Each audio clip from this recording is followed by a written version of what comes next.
Bonjour à tous, bienvenue dans cette nouvelle vidéo. On se retrouve aujourd'hui pour un tirage, le tirage des scorpions. On arrive tout doucement à la fin de la série des 12 vidéos pour les 12 signes astrologiques pour cette année 2023. Les tirages sont donc faits avec le tarot vintage que je vous présente très prochainement sur la chaîne.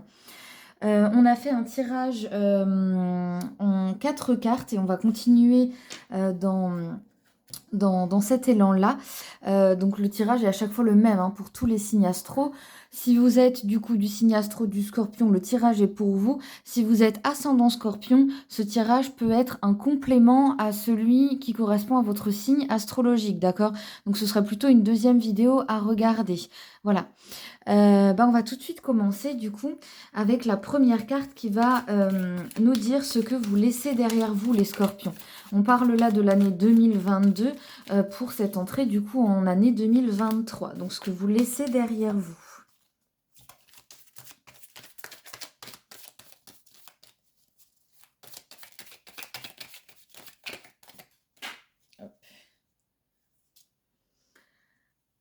Alors, on a le 6 de bâton, mais à l'envers. Alors, je dois dire, je suis assez étonnée, j'ai plus qu'un tirage à faire après celui-ci, mais tous les premiers tirages, les cartes étaient à l'endroit à chaque fois, et là, ça fait 2 ou 3 tirages maintenant que les cartes sortent beaucoup à l'envers. J'ai vérifié si c'est pas moi qui avais simplement pris mon jeu d'une mauvaise manière, mais non, j'ai bien un nombre de cartes plutôt égal entre les cartes à l'envers et les cartes à l'endroit, et j'ai vraiment que ça qui sort.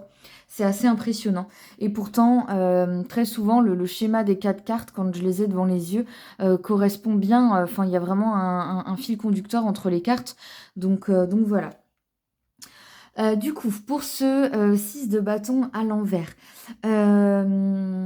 c'est une carte qui va vous dire que très certainement en 2022, vous n'avez pas été vu, vous n'avez pas été reconnu pour ce que vous êtes vraiment.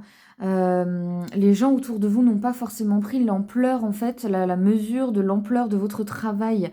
Euh, Ça vous semble certainement très injuste. Euh, et malgré tout, il faut avancer, hein.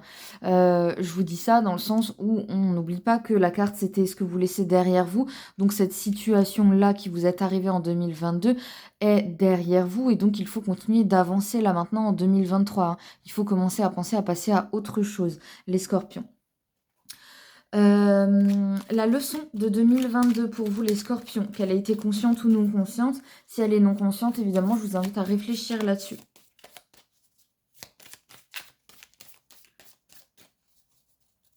La leçon de 2023 et on a encore une carte à l'envers. Je vous montre toujours les cartes à l'endroit d'abord, que vous ayez quand même une image claire. Donc là, on est sur le 4, toujours en bâton, qui est une carte qui signifie la stabilité. Mais là, à l'envers, du coup, c'est plutôt l'inverse. C'est-à-dire que la carte montre que vous avez effectivement eu de nombreux obstacles qui vous n'ont pas permis de voir cette stabilité, de vous sentir en tout cas stable. Maintenant, ça pose quand même une question. Est-ce que c'est véridique ce qui s'est passé, mais est-ce que ça n'a pas justement permis des changements de point de vue, de position, d'action, même peut-être pour vous, et qui vous ont finalement fait grandir en fait, et qui étaient peut-être finalement dans votre intérêt? Est-ce que ça ne vous a pas servi d'une manière ou d'une autre, même si ça a pu être douloureux? Posez-vous bien cette question parce que c'est la leçon 2022.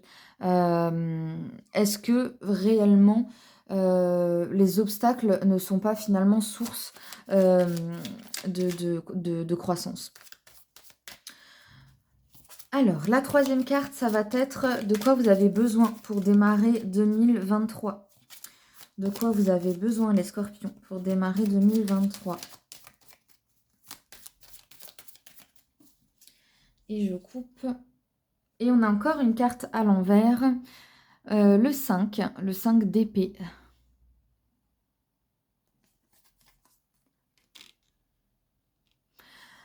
Alors, ce 5 d'épée à l'envers, qu'est-ce qu'il va nous dire? En fait, je vais vous remontrer l'image.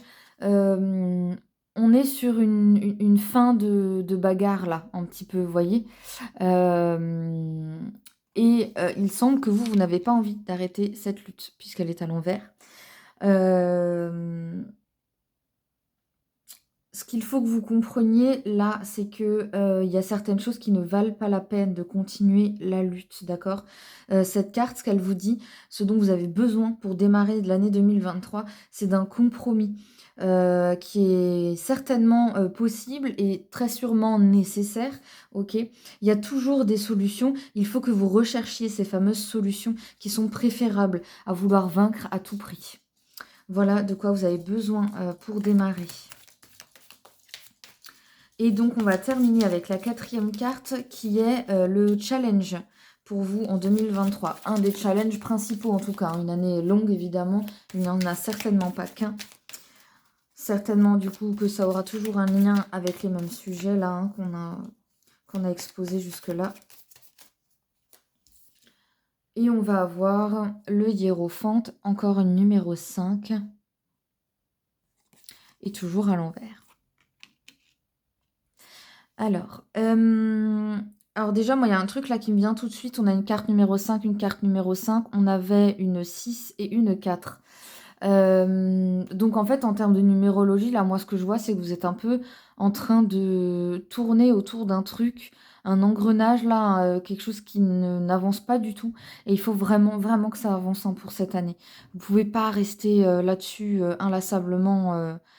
Faut avancer. Il faut avancer. C'est pas bon là pour vous. Hein. Et le challenge, du coup, si on se réfère au hiérophante, eh bien, peut-être que vous respectez un peu trop à la lettre les règles ou des lignes de conduite que vous vous êtes forgées au fur et à mesure du temps, soit par vous-même et vos expériences, soit peut-être aussi par votre éducation. Vous devez vous forger, votre propre opinion. Ouais, donc du coup, c'est pas forcément par vous-même justement. C'est peut-être plus par la société, l'éducation et cetera, ou même en fait, quand je dis par pas que vous vous êtes forgé vous-même, c'est plutôt par les mauvaises expériences, par les il y a jamais de mauvaises expériences, mais par les échecs et cetera et vous êtes dit, vous avez conclu un truc en fait qui est finalement plutôt néfaste pour vous, qui était une forme de protection à un moment donné, mais qui aujourd'hui est néfaste pour vous. Et il faut absolument que vous arriviez à vous débarrasser de ça. Forgez-vous votre propre opinion, mais d'une manière euh, plus neutre, en fait. L'indépendance d'esprit, c'est vraiment quelque chose d'essentiel pour vous, les scorpions, là, en 2023. Donc voilà quel va être votre challenge. J'espère que la vidéo vous aura plu et qu'elle va pouvoir vous éclairer pour cette année, les scorpions. La vidéo est un petit peu plus longue que pour les autres, mais il y avait quand même pas mal de choses à dire là. N'hésitez pas à mettre un pouce bleu avant de quitter la vidéo, de vous abonner et d'activer la cloche évidemment. Et je vous souhaite évidemment une très très bonne année les scorpions.